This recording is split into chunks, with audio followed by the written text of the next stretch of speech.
Aconteció después de estas cosas que probó Dios a Abraham y le dijo: Abraham, y él respondió: heme aquí. No, hoy quiero hablarte y quiero que me ayude, ponga atención. Si usted se distrae, yo tengo problemas.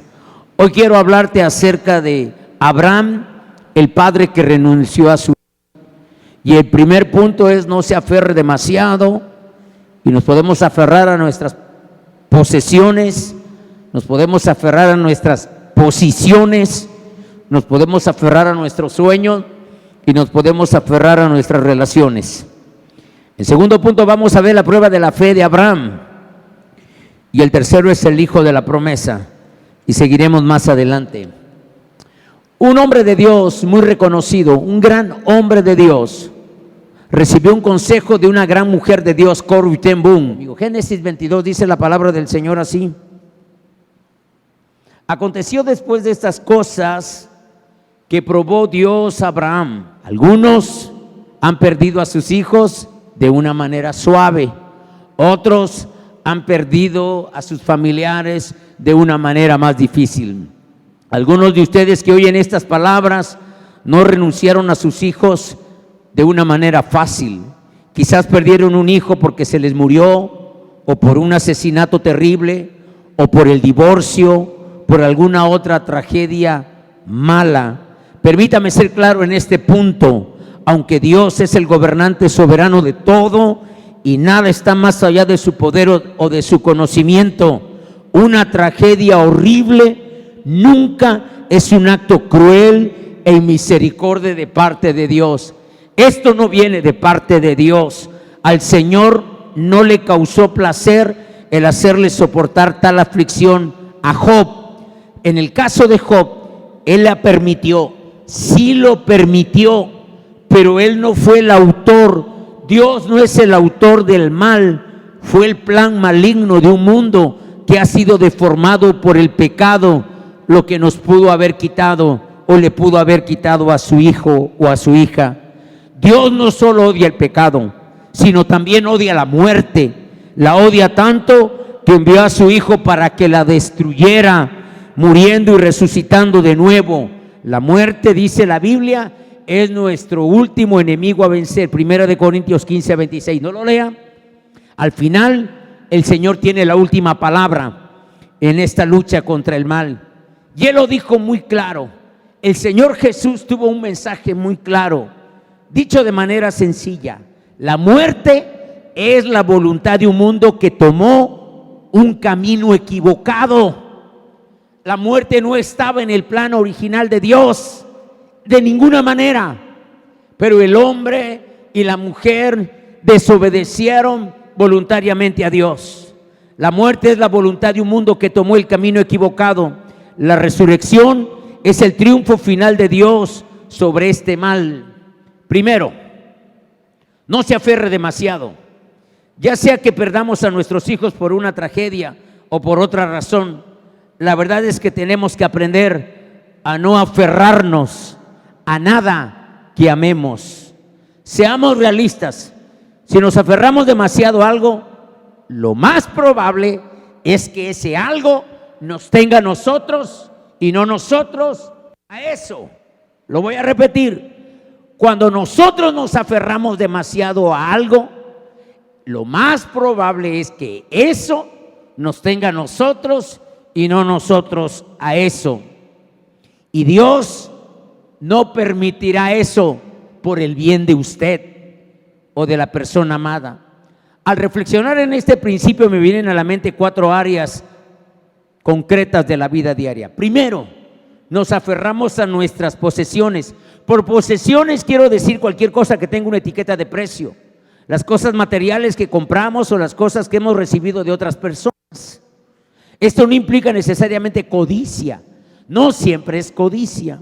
Algunas de las cosas que más valoramos en nuestra casa tienen muy poco valor económico, pero nos las regaló papá, mamá o alguien que apreciamos.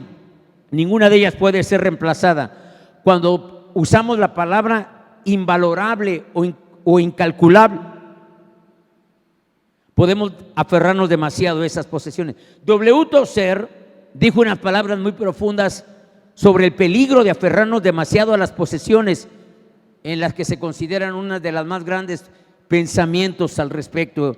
En el libro La búsqueda de Dios, él escribió lo siguiente: antes que Dios, el Señor, hiciera al hombre sobre la tierra, preparó primero para él un mundo de cosas útiles y agradables para su sostén y su placer.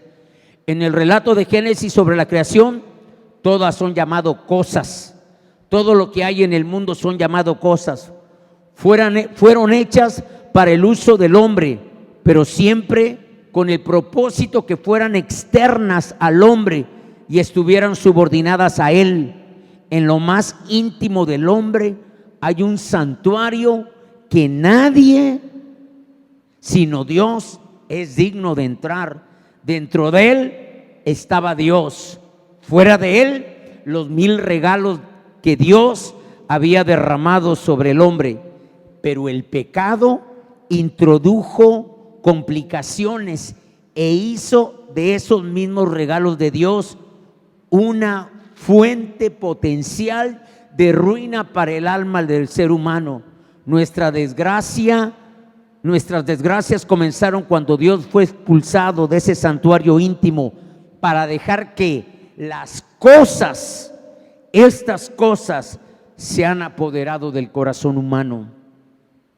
Tenemos que vivir en nuestros corazones la dura y amarga experiencia de Abraham si queremos conocer la bendición que se cosecha después de ella.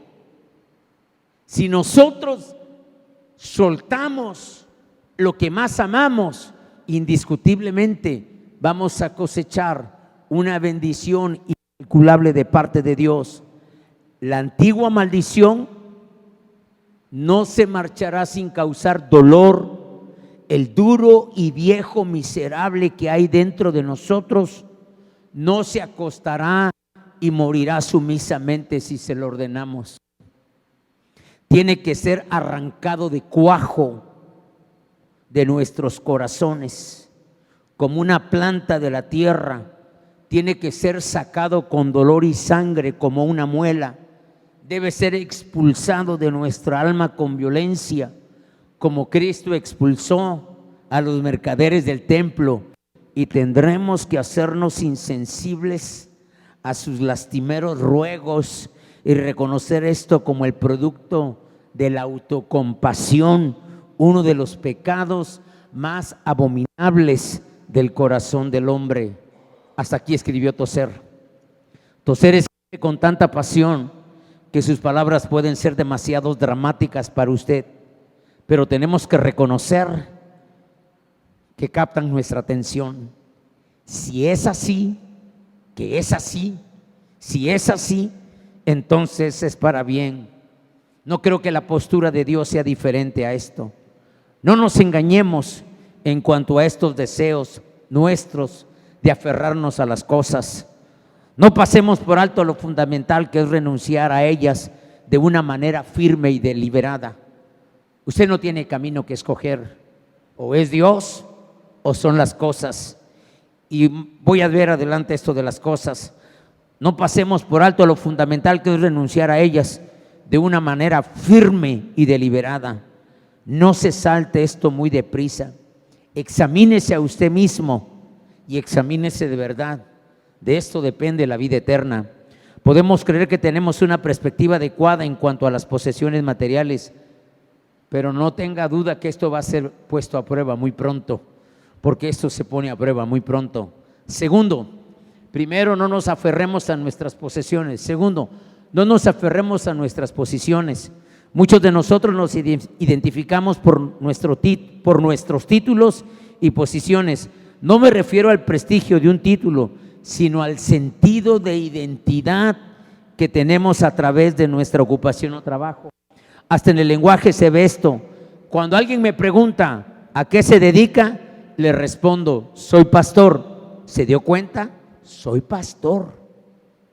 La persona no me preguntó qué era yo, sino me preguntó a qué me dedicaba yo.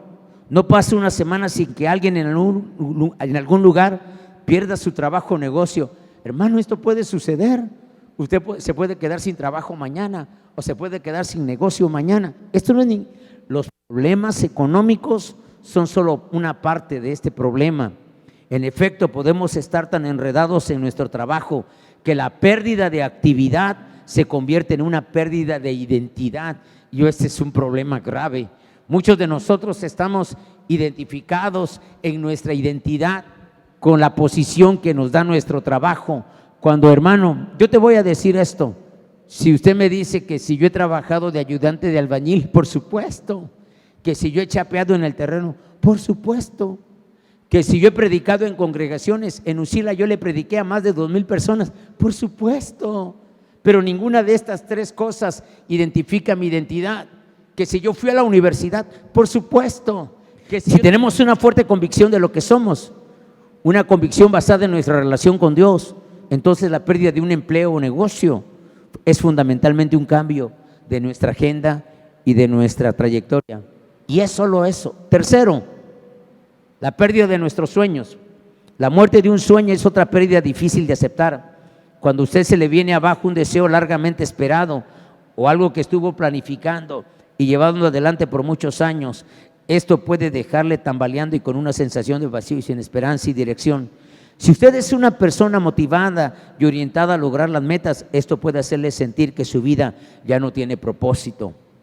Lamentablemente, la mayoría de nuestros sueños no se logran o deben ponerse de un lado antes de que se puedan cumplir. Yo le animo a soñar, a tener metas, a tener propósitos, pero esa no es la razón de la vida. Esa no es la razón de la vida. Sueñe en grande, propóngase metas grandes. Si usted sueña de aquí a la losa, usted va a llegar a la bocina. Si sueña de la bocina, va a llegar ahí. Si sueña ahí, va a llegar al piso. Sueñe en grande, pero si los sueños no se logran, no se preocupe, usted vale más que sus sueños. Sueñe, lo animo a soñar en grande, no siga encasillado en lo mismo y deje que la imaginación le lleve a cosas increíbles, pero al perseguir sus sueños, no se aferre a ellos. Cuarto, nuestras relaciones, y aquí esto se empieza a poner serio. A lo que nos resulta más difícil renunciar es a nuestras relaciones, a las personas. Esto incluye perder a la esposa, perder al esposo, perder a los padres, perder a los hijos, perder a los parientes en general y amigos, perder una relación romántica que sostiene usted ahora y que está en el mejor momento y empieza a marchitarse. Las relaciones que ahora parecen ser las mejores pueden fracturarse. Los compañeros de cuarto se marchan, los trabajadores se van, las mujeres encuentran empleo en otros lugares y se van. Por tanto, no debemos aferrarnos a ninguna relación terrenal. Sí, a ninguna. No se aferre a nada. Segundo, ¿estamos ahí? Segundo, la prueba de fe de Abraham. Probablemente nadie aprendió esta lección mejor que Abraham. Como el principal hombre judío, el patriarca, él es el padre de la nación judía, el padre de la fe. Pero en Génesis 22 narra un episodio que puede pasar inadvertido, por lo menos de la manera que vamos a verlo. Es otra de estas fascinantes historias. Génesis 22 nos narra un episodio que puede pasar inadvertido. Esta historia no tiene nada que ver con las pérdidas de posesiones ni con algo que podía compararse. No es la pérdida de una ocupación o de un sueño largamente esperado. Se trata de la pérdida de una persona. Es la pérdida de una persona. De la muerte de una relación padre-hijo, que era más íntima de lo que las palabras puedan expresar. Y a menos que usted sea un padre, a menos que usted sea padre, usted va a poder entender lo que yo voy a decirle hoy. Si no es padre, creo que usted no va a entender lo que yo voy a hablar hoy. Esta es la historia de un padre anciano, para quien el gozo de su vida era su hijo Isaac. Versículo 1 y 2. Aconteció después de estas cosas que Dios probó a Abraham diciéndole: Abraham, y él respondió: heme aquí. Y le dijo: toma a tu hijo, a tu único, a Isaac, a quien amas, ve a la tierra de Moriah y ofrécelo ahí. En hebreo es olá, en holocausto, sobre uno de los montes que yo te diré. En el momento de esa historia, connote que Abraham tiene más de 100 años. En ese momento de la historia, Abraham es un anciano de más de 100 años y toda una vida de experiencia en cuanto a mí me encanta. No cabe duda que Marcos Vidal es un cantante profeta. Me encanta cuando Marcos Vidal dice, aquí estamos. Ver a una persona que después de 10 años ha sido fiel, uno alaba a Dios. Ver a una persona que después de 30 años ha sido fiel, uno alaba a Dios. ¿Sabes qué dice Marcos Vidal en este canto? Aquí estamos. Dice que tenemos la espada en nuestra mano todavía. Y dice que algunos ya no están a nuestro lado. Yo te puedo hacer una lista de todos los grandes hombres de Dios y mujeres de Dios que están con el Señor. Está la hermana Carlota, está la hermana Leonor, está don Abraham Hernández, está Alberto Licha. Y te puedo hacer una lista enorme de gente que ya nos están esperando. Tenemos la espada, algunos ya no están a nuestro lado. Y dice, ya sé que, porque para nuestra vida, algunos de ustedes no, qué bueno, ya pasó la primavera, ya pasó el verano. Y Marcos Vidal dice, y viene el invierno y sabemos que va a ser crudo. ¡Qué realidad! Viene el invierno. Pero a veces cuando oramos, después de caminar tanto tiempo con el Señor, a veces cuando oramos, casi sentimos su mano. Casi sentimos su mano. Sentimos que está ahí. ¿Se acuerdan del hermano que predica el testimonio de la selva que cayó de un avión él y cómo los muertos empezaron a reventar alrededor de él? Y cuando venía la presencia de Dios, ¿sabe qué decía él? Olía canela. Bueno, no olía canela, pero tú sabes cuando Él llega. Tú sabes cuando va a hablar contigo. Al paso de los años, tu relación con Dios se vuelve, tu relación con Cristo se vuelve más profunda, más personal. Él se convierte en más que un amigo. Déjate de religión, por favor. En el momento de esta historia, Abraham tenía más de 100 años de edad y tenía toda una vida de experiencia en cuanto a la fe en Dios. Lo había llamado siendo más joven para tener una relación especial con Él, el cual selló con un pacto. Como parte de ese acuerdo, el Señor prometió formar una nación con el hijo de Abraham y Sara.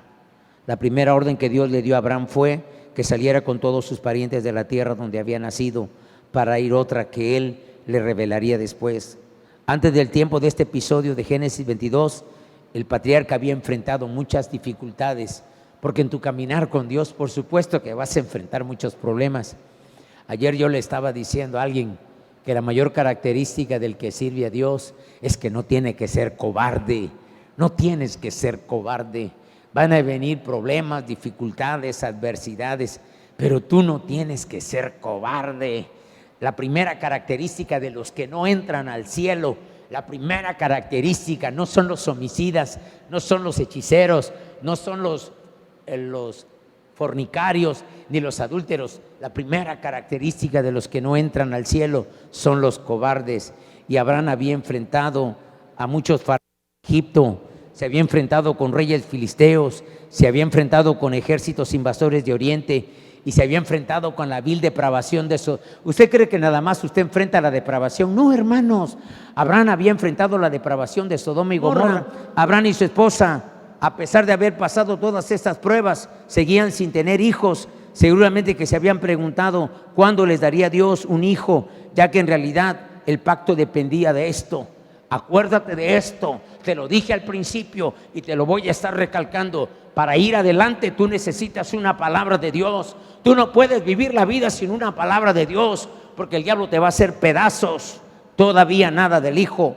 Abraham y Sara escucharon el tic-tac del reloj biológico y decidieron darle una ayudadita a Dios con un plan que ellos mismos idearon. A petición de Sara, Abraham engendró un hijo con la criada de Sara, la cual siempre, diga siempre, sí, nuestra voluntad va a causar más daño que bien. Y el plan de Sara tuvo más problemas que ayudas. Fue una falta de fe y Dios lo desaprobó como pecado. En esta prueba Abraham falló y todavía no nacía el hijo. Tercero, el hijo de la promesa. Muchos años después de que Sara había perdido la capacidad de tener hijos, concibió a pesar de su ancianidad. A pesar de ser ancianos y que el reloj biológico se había detenido, el Señor le dijo a Abraham y a Sara que iban a tener un hijo. Yo creo que a Abraham también le dio risa. ¿Sabe que todos nosotros que pensamos en este milagro nos da risa? Una mujer de más de 90 años embarazada y el papá era un hombre mayor de 100 años. Claro que cuando Sara se entera, ella se ríe. Esto sería un milagro. Embarazada a los 90, esto sería un milagro. Pero el Señor no se estaba riendo ni bromeando y por eso respondió. Lea el capítulo 18, verso 14. Hebreos 11, del 17 al 19. Esta cita la vamos a leer más adelante. Cuando Sara dio a luz un hijo, vio el cumplimiento de una promesa largamente esperada y dijo: Dios me ha hecho reír y cualquiera que lo oiga se va a reír conmigo. Tenía más de 90 años. Isaac Esther, diga: Dios se ríe. Diga: Dios sonríe. Hermano, Dios quiere hacernos bien. Dios nunca va a querer hacernos mal. Para Abraham, Isaac vino a ser un símbolo de todo lo que Dios le había prometido en el pacto. La tierra de Canaán, la tierra prometida, se llenaría de sus descendientes, que aumentaría hasta convertirse en una gran nación. Todas las promesas de Dios, todas las bendiciones del Señor vendrían a Abraham y a sus descendientes por medio de este hijo prometido, Isaac. Abraham adoraba a este niño. Cuarto, la prueba. Por ser padre ya anciano, el gozo de Abraham por este niño esperado tanto era mucho mayor. Se dice que los padres mayores disfrutan más a sus hijos que los padres jóvenes. Por eso la palabra Dios probó a Abraham toma una dimensión totalmente nueva para nosotros cuando leemos el relato. El Señor se presenta de repente y le ordena a este tierno y afectuoso anciano padre que sacrifique a su hijo en el altar. Ya era bastante malo saber que Isaac iba a morir, pero el padre debía resultarle increíble saber que era él, Abraham, el que tenía que sacrificarlo. ¿Por qué razón?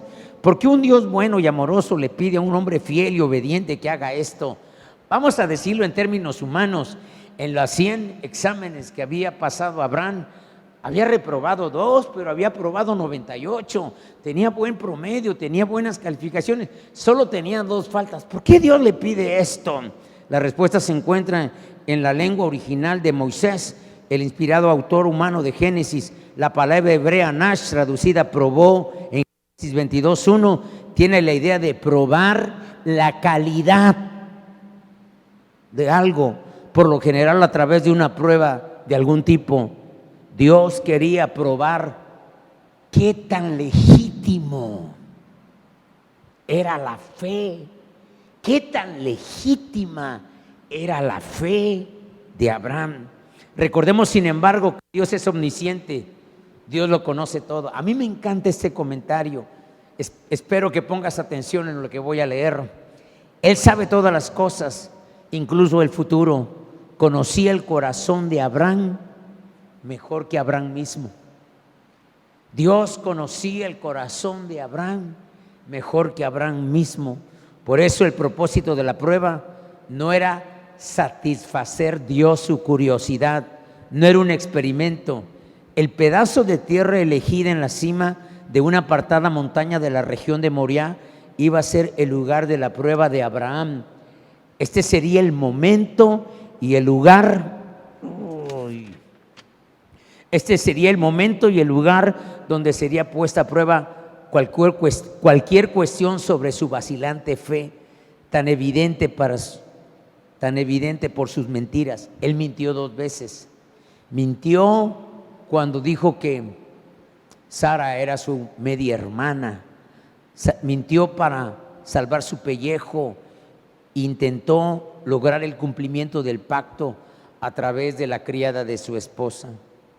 Su familia iba a ver su fe. Sus amigos iban a ver su fe. Y también nosotros, en virtud de lo que leemos, lo más importante de todo, diga, lo más importante de todo, es que Isaac pedía su fe. Sí, la fe no se platica a los hijos, la fe se vive. Si alguna vez Abraham iba a mostrar su fe, este sería el día. Pero la cuestión era, ¿amaba a Abraham el regalo de Dios o amaba Abraham a Dios? Permítame dejar por un momento a Abraham y pasar rápidamente al siglo XXI, o sea, ahora. Tiene que ser una de las preguntas más difíciles que cualquier padre tiene que considerar. ¿Adoro los regalos que Dios me da más de lo que adoro a Dios? ¿He comenzado a adorar las relaciones que Dios me ha dado en vez de adorar a aquel que me ha dado estas relaciones? No se apresure a responderla. Analícese usted. Cuestiónelo usted. Se trata de su santuario, Se trata de quién está en su santuario. Se trata de a quién adora usted. La palabra adorar, worship en inglés, viene de un vocablo anglosajón que significa de valor. Worship. Cuando nosotros adoramos algo, estamos dando testimonio del valor que eso tiene para nosotros. Y lo hacemos con nuestras acciones y también con nuestros corazones. Un padre debe preguntarse, ¿le asigno más valor a mi hijo que a Dios? ¿Le asigno más valor a mi hija que a Dios? Para responder esta pregunta, observe a qué cosa se dedica usted más y cuánto después, y cuente después los resultados. Sea muy honesto con esto. ¿A qué le dedica usted más tiempo? ¿Y a qué le dedica usted más energía?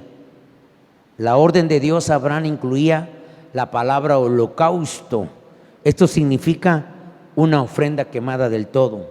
La voz hebrea olá se refiere a poner a todo el animal sobre el altar y dejar que el fuego consumiera todo el holocausto. Había holocaustos donde el oferante podía participar de la ofrenda y podía comer de la ofrenda, pero la ofrenda olá tenía que esperar el oferante a que todo el sacrificio fuera consumido por el fuego. Esa fue la palabra utilizada por Dios. Él dijo, en realidad quiero que pongas en el altar y que me lo devuelvas, que me devuelvas a este muchacho, todo el cuerpo de este muchacho. Haga una pausa y medite. Trata de imaginar que usted oyó esa orden. No puedo evitarme sentirme impresionado por la rápida obediencia de este padre. La velocidad de la reacción de Abraham es verdaderamente admirable. No discute, no discute, no tarda, no vacila, no entra en una polémica, no quiere entender la razón. No hay ni siquiera una pregunta ni un asomo de renuncia. Versículo 3, Abraham se levantó muy de mañana, aparejó su asno, tomó consigo a 2 siervos jóvenes y a Isaac su hijo, partió la leña para el holocausto y se levantó y fue al lugar que Dios le dijo. Esto indica que la respuesta de Abraham, esto parecía indicar que la respuesta de Abraham fue fácil, y estoy seguro de que no, porque él no ha de haber dormido en toda la noche. La angustia que sufrió debió ser inmensa. Sin embargo, porque aquí hay ciertas verdades que es importante aprender, vemos una cierta resignación en sus acciones. No se negó a nada, no vaciló, se levantó temprano, lo preparó todo, levantó a Isaac antes de que amaneciera y comenzó la jornada. También me impresiona la fe sencilla y confiada de este padre. Fíjese en lo que no está escrito. No vemos ninguna fanfarria, ni una fiesta de despedida, ni una comida de despedida. Solo una simple obediencia a la orden llevada a cabo de Dios. ¡Qué increíble madurez de la fe de Abraham cuando Dios pide algo y él está dispuesto a obedecer! Versículo 4 y 5. Al tercer día, caminaron un día, caminaron 2 días, supongo que descansaron en la noche, y al tercer día alzó sus ojos y divisó el lugar de lejos. Entonces Abraham dijo a sus siervos: esperad aquí con el asno, el muchacho y yo iremos hasta allá, adoraremos. Sí, usted lo lee fácil, pero a usted Dios le ha pedido 100,000 millones de cosas menores y usted no ha actuado de esa manera, ni yo tampoco. Este pasaje hay que leerlo varias veces antes de ver la clara e implícita declaración de fe de Abraham. Su palabra y su proceder son tan sencillas, tan desapasionadas, que es fácil no ver el dramatismo de esta escena. Si yo fuera a sacrificar a mis hijas, en quien están personificadas todas las promesas que Dios tiene para mí, me habría dominado la emoción. Yo les diría: no entiendo por qué Dios me está haciendo esto, pero haré lo que Él dice. Por eso voy a subir esa montaña a sacrificar a mis hijas en ese altar, y luego regresaré a mi casa para llorar esta pérdida por el resto de mi vida. Pero Abraham no actuó así. Observe su serena tranquilidad y seguridad. Adoraremos y volveremos. ¿Ve las palabras en plural? En el idioma original no hay lugar para la duda. Abraham esperaba con toda seguridad volver con Isaac. ¿Cómo podía saber él esto? Hebreos 11, donde yo le dije, 17 al 19, nos da la respuesta. Por la fe Abraham, cuando fue probado, ofreció a Isaac. El que había recibido la promesa ofreció a su hijo único, en quien se había dicho: en Isaac te será llamada descendencia. Él consideraba que Dios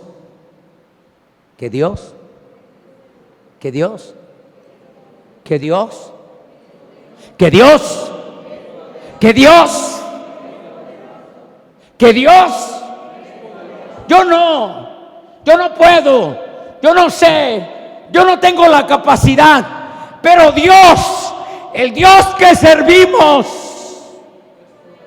es poderoso. Es poderoso. Dios es poderoso para levantar aún de entre los muertos. De ahí que, hablando figuradamente, lo volvió a recibir. Quinto, una fe genuina. Según el libro de Hebreos, Abraham conocía tres realidades importantes. Primera, que Isaac habría de ser el vehículo de los... Ay, hermano, necesitas una palabra de Dios, no dejes de orar hasta que Dios no te dé una palabra con respecto a tu necesidad, no a mi necesidad. Por mi necesidad yo estoy orando por una palabra de Dios. No dejes de orar por una palabra de Dios. Abraham sabía que Isaac tenía que vivir. ¿Cómo? ¿De qué manera? No sé. Isaac tenía que vivir porque en Isaac se le había dado una promesa. Isaac habría de ser el vehículo de la promesa de Dios. Por consiguiente tenía... Segundo, que Dios siempre cumple su palabra. Dios siempre cumple su palabra.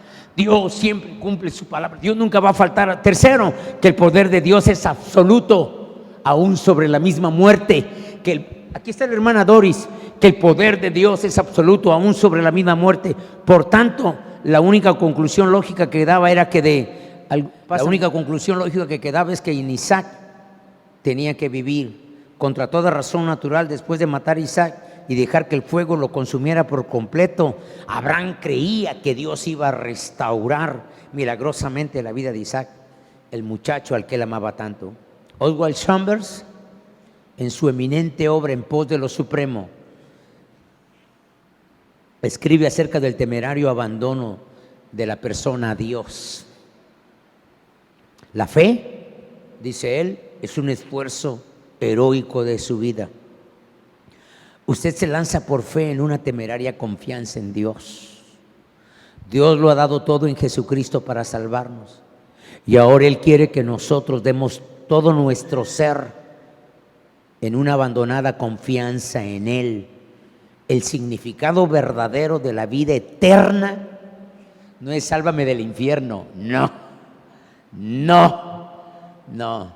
no es que de hoy para mañana tú te salvas del lago de fuego. No. El verdadero significado de la vida eterna es una vida que puede enfrentarlo todo lo que tenga que enfrentar sin titubear una y otra vez.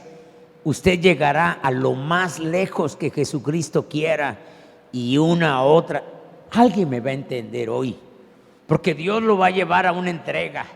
Y cuando usted cree que lo ha logrado, el Espíritu Santo lo va a llevar a otro altar y a otra entrega. Escuche, cuando tenga que llegar al punto que Él quiere, si no se abandona resueltamente, sí, dice usted, pero suponiendo que obedezco a Dios en este asunto, ¿qué pasará sí, obedeceré a Dios si Él me lo permite, utilizar el sentido común, pero que no me pida que le siga a ciegas. Si un hombre va a hacer algo que valga la pena, habrá veces que él tendrá que arriesgar todo en un salto. Y en el dominio espiritual, Jesucristo exige que usted arriesgue todo lo que le dice el sentido común y se lance a lo que Él dice, al grado de dejarlo todo y entregarlo todo. Confíe plenamente en Dios, y cuando Él le pida que se lance, hágalo. Actuamos como paganos en las crisis. ¿En qué modelo tan estupendo de fe se ha convertido? No pierda de vista su rápida respuesta, sus confiadas acciones posteriores, su fe sencilla. Verso 6, Abraham tomó la leña del holocausto y los puso sobre Isaac, su hijo. Tomó en la mano el fuego y el cuchillo y se fueron. Isaac no era un niño pequeño. Muchas veces en la escuela dominical nos hacen ver que Isaac era como Procopio, Efraín. Ya era un joven adulto, lo suficientemente grande para conversar con su padre, entender el significado de la ceremonia y llevar la pesada carga de la leña. Yo creo que Isaac tenía la edad de Noé, o la edad de Adrián, o la edad de Beto. Escuche despacio los versículos que siguen y eche a volar su imaginación una vez más. Trata de visualizar ese momento tan conmovedor de este anciano padre y su casi adulto hijo. Versos 7 y 8. Entonces Isaac dijo a Abraham su padre: Padre mío. Y él respondió: He aquí. Le dijo: He aquí el fuego, la leña, pero ¿dónde está el cordero para el holocausto? Abraham respondió: no es asunto de nosotros. No nos compete a nosotros, hijo. La información que no se nos dio no es asunto de nosotros. Nosotros estamos haciendo lo que se nos pidió, porque lo que no se nos pidió no lo sabemos. Diga, y lo que no sabemos es asunto de Dios. Dios mismo proveerá el cordero para el holocausto, hijo mío. E iban los dos juntos. Abraham no le dijo a Isaac lo que él sabía que iba a suceder en la montaña. No podemos estar seguros de la razón por qué se reservó esta información. Tal vez fue para evitarle un dolor innecesario a Isaac, pero sí sé que cuando Dios hace una obra de transformación en usted que involucre una prueba, Él no está probando a las personas que están alrededor de usted. No se trata de su esposo, ni de cuántas veces. Tal vez fue para evitar a su hijo un temor innecesario, pero sí sé que cuando Dios hace una obra de transformación en usted que involucre una prueba, Él no está probando a otra persona, lo está probando a usted. Dado que esta experiencia está hecha para usted, no es un requisito necesario, incluso apropiado, que usted comparta la historia con otra persona, que usted comparta la necesidad con otra persona, o en realidad con nadie. A veces, cuando uno se guarda las cosas para uno mismo completamente, cuando uno se los deja para uno mismo, eso le da a uno fortaleza. Y finalmente Isaac hace una pregunta lógica. Tenía un cuchillo, madera, fuego para el sacrificio. ¿Dónde está el holocausto? Me encanta la respuesta de Abraham. Dios se va a proveer. Hermano, no entre en pánico. No importa lo que diga el médico, no importa lo que digan los análisis. ¿Dónde está el holocausto? Dios mismo se proveerá. El hebreo utiliza un modismo que suena como que alguien que diría: un padre hoy, el Señor se ocupará de eso, hijo mío. ¿Puede usted oír su tono sereno y confiado? Dios mismo se proveerá. Eso le toca a Él. Nosotros estamos haciendo su voluntad. A Él le corresponde ocuparse de los detalles que Él no nos dio. Nuestra responsabilidad es confiar en Él. Ese es un riesgo que compartimos juntos. 6. La fe implica riesgos. Una vida sin riesgos no es vida. Diga, una vida sin riesgos no es vida. Ellen Gauder hace una observación. Escuche bien esto, Por eso es que se cuidan mucho de la dieta blanda, del agua pura, que la traen de Francia y todo eso. Ella escribió un libro que se llama Dios mío, qué aburrida me siento. Dice, usted puede vivir con una dieta blanda para evitar la úlcera, no tomar café ni té, ni otros estimulantes, en nombre de la salud. Puede acostarse temprano y mantenerse alejado de la vida nocturna, evitar todos los temas controversiales para jamás ofender a nadie, ocuparse solo de sus asuntos y no involucrarse en los problemas de otras personas, gastar su dinero solo en lo indispensable y ahorrar lo más que pueda. Sí, y también puede romperse el cuello en el baño y se lo tendrá bien merecido, porque usted nunca quiso arriesgarse para nada diferente. Algunas personas se cuidan tanto que no se arriesgan para nada, en lo absoluto. Todo tiene que estar cuidadosamente regulado y bajo control, su control normal. Los límites están definidos, las normas bien detalladas, cada céntimo justificado, nada de sorpresas. Y después de haber gastado tanto tiempo y tantos esfuerzos tratando de vivir sin problemas, termina su vida sin haber hecho nada, sin haber logrado nada. Cuando nosotros queremos, ¿qué sabiduría hay cuando el Señor dice que el que guarda su vida para sí, la perderá? Pero el que se arriesga va a ganar mucho. No construyeron nada, no hicieron nada de valor duradero, no probaron nada bueno, no invirtieron en nadie. Qué vida tan aburrida. Pero Abraham no fue así. Su fe había madurado al punto de que su absoluta confianza en el carácter de Dios le había dado la libertad de echar la precaución por la borda y arriesgarlo todo para obedecer. Qué lección de teología tan perfecta. Al final de cuentas, Abraham podía decir, a mí qué me importa lo que él iba a predicar en el 2019 en Betania. Es verdad. Lo importante para Abraham era enseñarle a su hijo los principios de la verdadera fe en Dios. Ahora bien, el hijo que crió Abraham no era ningún tonto. Isaac sabía lo que podía pasar, y eso es lo que sucede después. A medida que avanza la historia, leemos que habían llegado al lugar que Dios le había dicho a Abraham, y éste levantó allí un altar, arregló la leña y luego se puso a corretear a Isaac. Y luego correteó a Isaac por todo el monte. ¿Sí? ¿No correteó a Isaac? No. La hermana Reina dice, yo no he leído esa parte. Nelly, ¿no correteó a Isaac? ¿No correteó a Isaac? No, claro que no. Puso las piedras. No sé cuántas porque todavía no estaba la ley.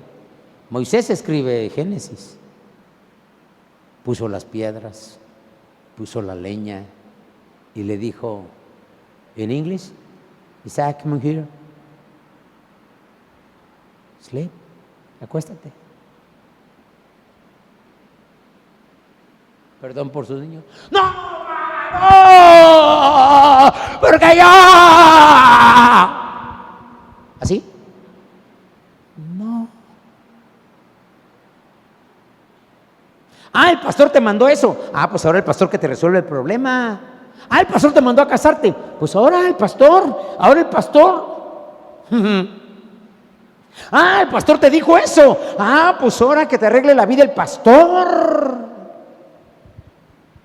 ¿Qué crees que mi espíritu no estuvo allí ese día?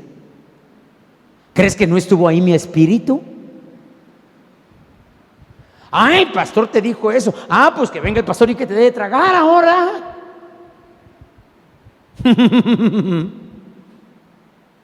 No, hermanos. No, hermanos. Usted nunca me va a obedecer a mí. Nunca usted me va a obedecer a mí. Si usted quiere obedecer a alguien, obedezca a Dios. Yo solamente le predico la palabra. Y si la quiere obedecer, bien para usted. Y si no la quiere obedecer, al final del camino nos vamos a ver. De eso que no te quede la menor duda. Abraham había madurado al punto que su absoluta confianza en el carácter de Dios le había dado la libertad de escuchar de tener nada y arriesgarlo todo para obedecer. Qué lección de teología tan preciosa para su hijo. Ahora bien, Isaac no huyó, no se resistió, no suplicó, no se quejó, no luchó con su padre para que no lo pusiera. Observe la fe y el valor admirable de Isaac en el versículo 9. Cuando llegaron al lugar que Dios le había dicho, Abraham edificó un altar, arregló la leña, ató a Isaac su hijo y lo puso sobre el altar encima de la leña. He escuchado incontables veces predicar sobre este pasaje, pero nunca he oído que alguien hable sobre la fe excelente de Isaac. Increíble. Vino a sacrificar, pero se dejó atar sobre el altar para que lo sacrificaran. Es obvio que este joven había aprendido bien la teología de su papá. Un padre que renunció a su hijo porque tenía plena fe en Dios. A propósito, Isaac no aprendió teología subiendo la montaña. No se aprende teología camino del hospital. No se aprende teología camino de la funeraria. La teología se aprende con nuestro camino. Lo voy a repetir. No se aprende teología yendo al hospital y que usted le diga, hijo, mira, confía. Y dice el hijo, viejo loco, vieja loca, tú confías en Dios, ahora quieres que yo confíe. No se aprende teología caminando para la funeraria. No va a pasar nada. ¿Cómo no va a pasar nada? Tienes una cara de terror, una cara que no puedes con ella. Isaac no aprendió esa fe mientras subía la montaña. La había estado cultivando por años, gracias al ejemplo permanente de su padre. 7. Renuncia a lo que lo tiene atrapado. Es posible que algunos de ustedes son padres y se encuentren en una situación parecida. Puede ser que su relación con su hijo haya llegado al punto en que la única alternativa que le queda es encomendársela totalmente al cuidado de Dios. A usted le gustaría ocuparse de los detalles, pero ya no puede hacer nada. Sabe que el Señor es bueno y ha orado por una solución, pero nada ha cambiado. Solo Dios puede intervenir. Y porque eso es verdad, puede aprender algunas cosas de Abraham. Vamos, ponga hoy en el altar esa relación con su hijo, con su hija. Entrégueselo al Señor como una ofrenda. Tome este riesgo.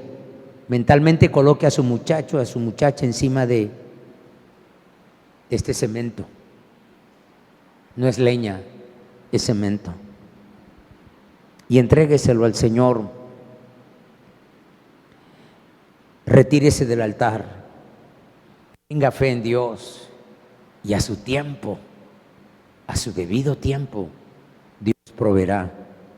Hablo esto como padre y por eso sé por experiencia personal lo difícil que es esto. Aunque ya mis hijas son mayores, todavía quiero protegerlas, quiero cuidarlas de todas las dificultades. No quiero que mis hijas sufran ningún dolor, no quiero que tengan privaciones, no quiero que conozcan el maltrato, no quiero que jamás pierdan su empleo o que sean sujetas a injusticia o que se enfermen o que resulten heridas. Aún sigo aprendiendo. Estoy aprendiendo como padre a entregar a mis hijas a Dios y a confiar que Él proveerá. Como dijo Corrie ten Boom, no debo aferrarme a ellas. Tengo que dejar que el Señor se convierta en el Padre que necesitarán cuando yo ya no esté sobre la tierra. Después de todo, para empezar, ellas son sus hijas, antes que fueran mis hijas. Sin embargo, esto es difícil para nosotros los humanos, llevarlo a la práctica. Finalmente llegó el momento, Abraham extendió la mano y tomó el cuchillo para degollar a su hijo. Versículo 10. Esa fue una película en lo que respecta a Abraham. El drama no tuvo un final sorpresivo. Levanta el cuchillo para hundirlo en el pecho de su hijo o para cortarle la garganta, y lo que vendrá después, la muerte de su muchacho. Esto es real, esto es fe pura, donde es increíblemente grande lo que está en juego, la vida o la muerte, pero Dios interviene de repente en el último momento. Yo me acuerdo que Dante Gebel hace una narración estupenda de esto, y yo siempre me imagino que el ángel de Jehová está en el cielo o en la cima de la montaña y le dice: ¡No, Abraham! Diga, no fue así. No, cuando Abraham levanta el cuchillo, lo que sucede es que Dios ya tiene la mano de Abraham aquí. Y Dios detiene a Abraham. No le gritó, habló para que supiera, pero Dios ya tiene la mano aquí para detener que Abraham no lo hiciera. Entonces el ángel de Jehová llamó desde el cielo diciendo: Abraham, Abraham. Y él respondió: heme aquí. Le dijo: no extiendas tu mano sobre el muchacho, ni le hagas nada, porque ahora conozco que temes a Dios, que no me has rehusado a tu propio hijo.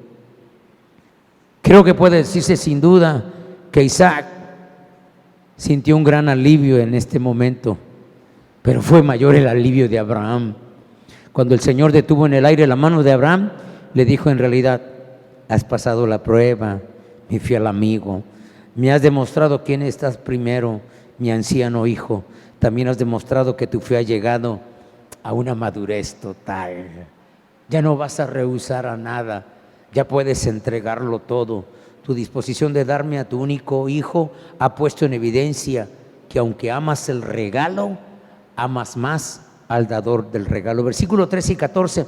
Entonces Abraham alzó la vista y aquí que detrás de sí estaba un carnero trabado de sus cuernos en un matorral.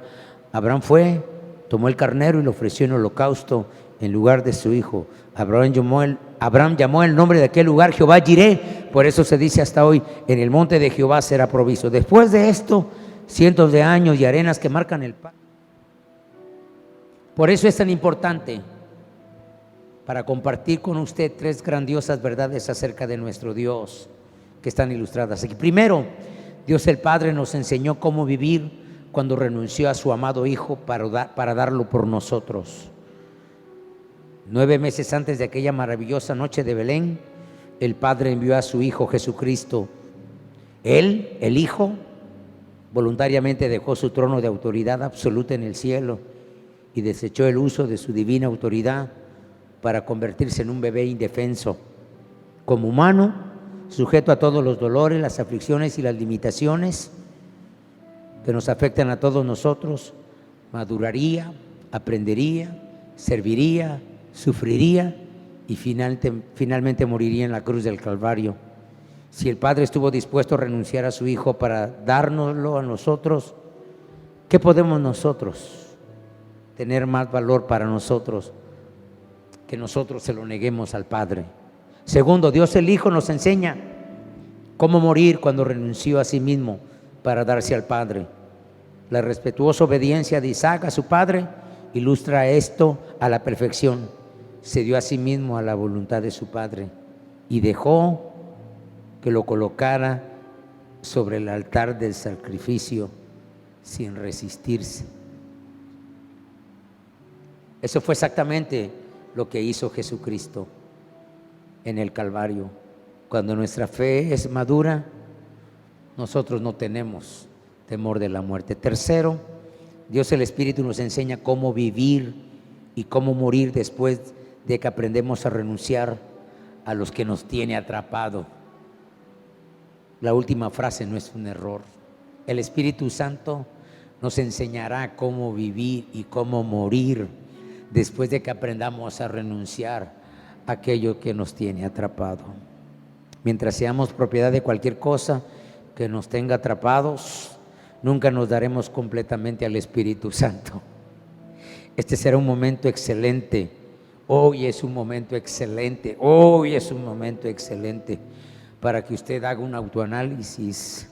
¿A qué cosa o a quién usted está atrapado? Mire, de verdad, lo digo con mucho respeto. Usted puede estar atrapado a la relación con su hijo, con su hija. Usted puede estar atrapado a un puño de tierra, Usted puede estar atrapado a un negocio, usted puede estar atrapado a la relación padre-hijo, o usted puede estar atrapado a un pecado. Piénselo, hoy es un buen día para renunciar.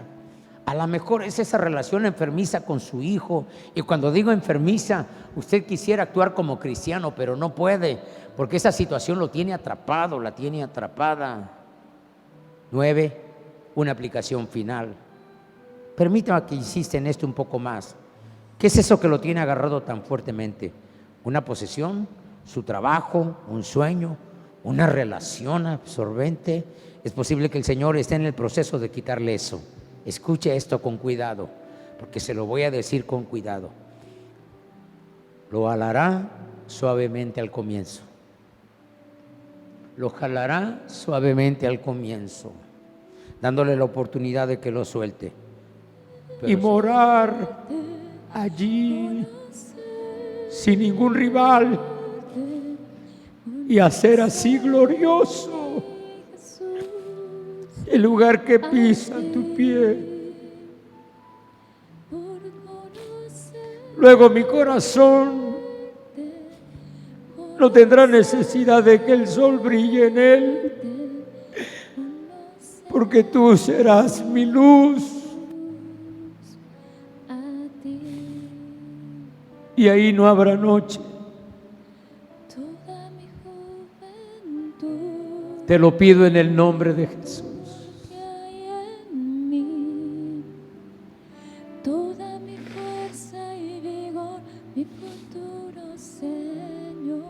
Voy a despedir la reunión en esta hora, porque quiero respetar su tiempo.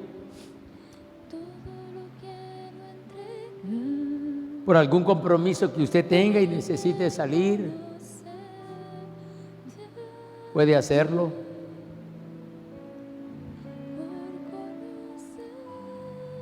Voy a decir esto con mucho cuidado. No venga al altar si no lo va a hacer.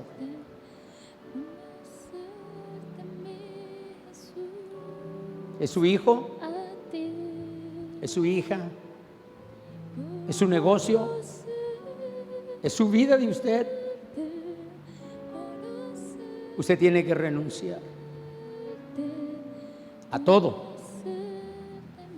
Usted no conocerá de la presencia del Espíritu Santo mientras usted no renuncie a todo. No vengan todos.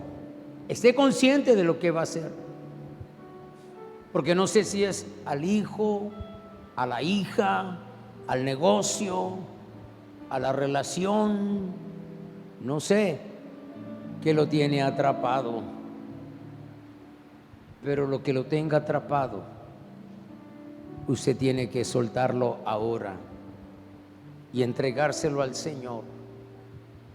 Si hay alguien en su corazón, Él no puede hacer gloriosa su morada en usted hasta que usted no entregue voluntariamente lo que usted tiene que entregar. Guarda a los hermanos que van a salir, Señor. Sé con ellos. Ayúdales, Señor. Bendíceles. Ayúdanos a estar esta tarde a las 7 de la noche, tarde, en la oración en este lugar. En el nombre de Jesús. Amén, Señor. Amén. Póngase de pie.